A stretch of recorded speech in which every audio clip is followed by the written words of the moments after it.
All right, so these are Mercedes 500K wheel covers. Of course, designed to keep the mud and the snow out of the tires. They became the must-have amenity in the end.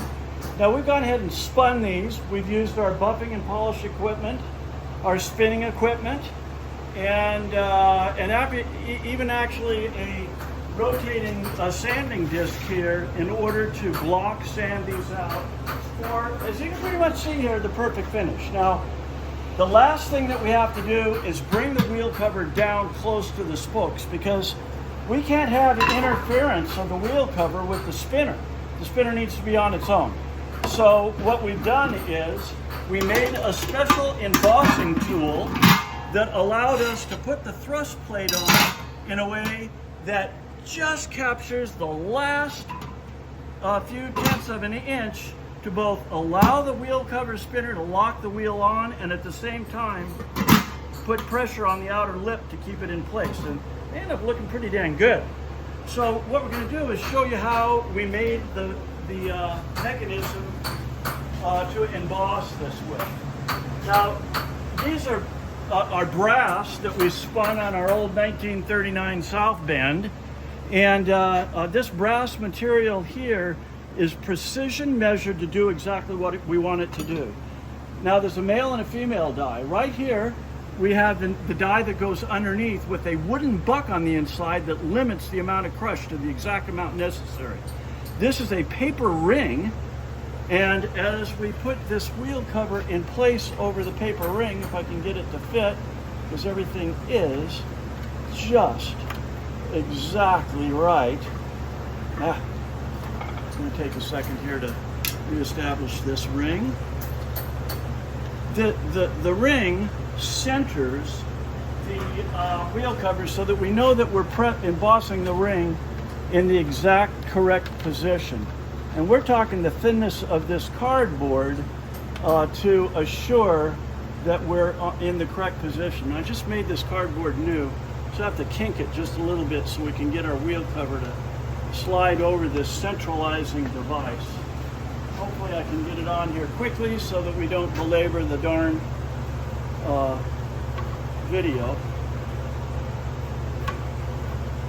Almost.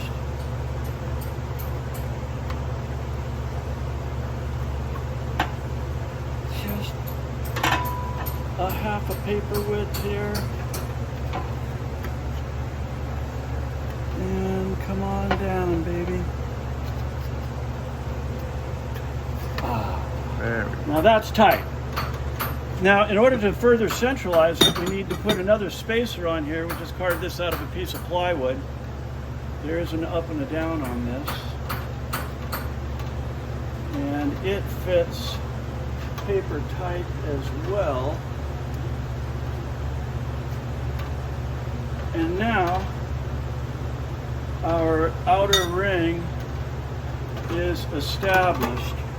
So this is going to press into the negative side of the hole here. We're using this heavy-duty ring here because the bronze is soft, the steel is hard, and this allows...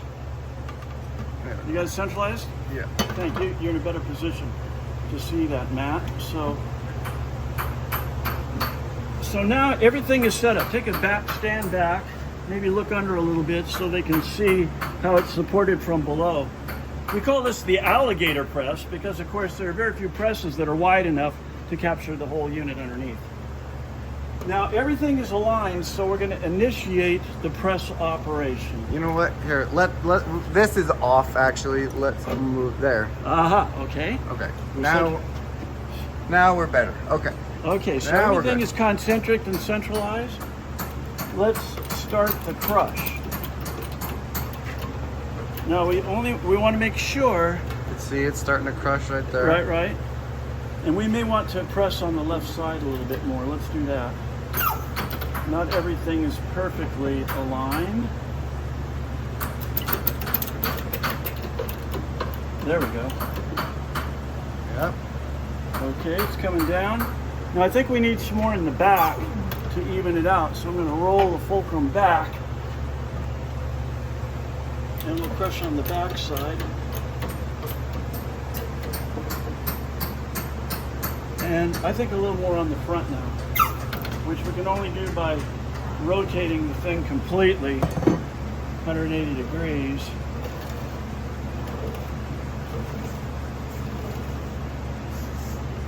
Because of the nature of the alligator jaws here.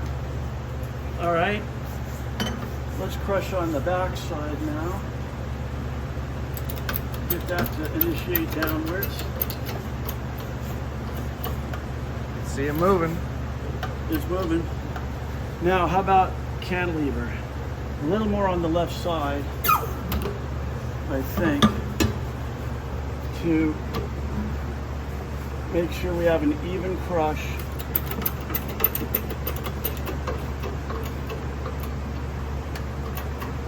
Now it's going down. Okay, now a parallel crush. Luckily, our alligator has flexible jaws.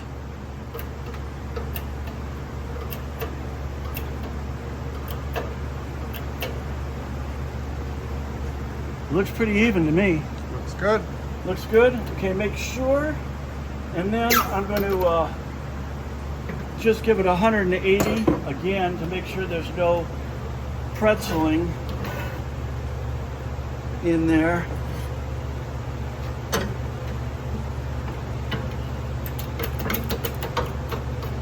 And one last flush against the wood. The depth is predetermined by a pad of wood in the male die on the other side. Okay, let's take it out and check it.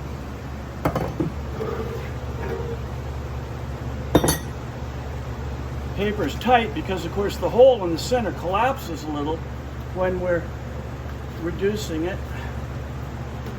Come on out of there. We can take it off as an assembly. All right.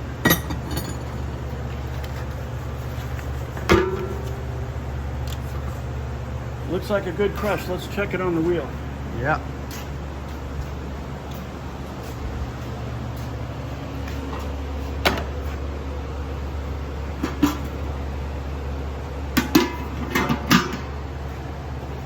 Looks pretty darn good.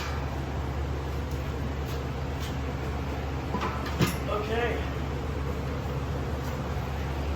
Off to Pebble Beach we go. Thank you for watching.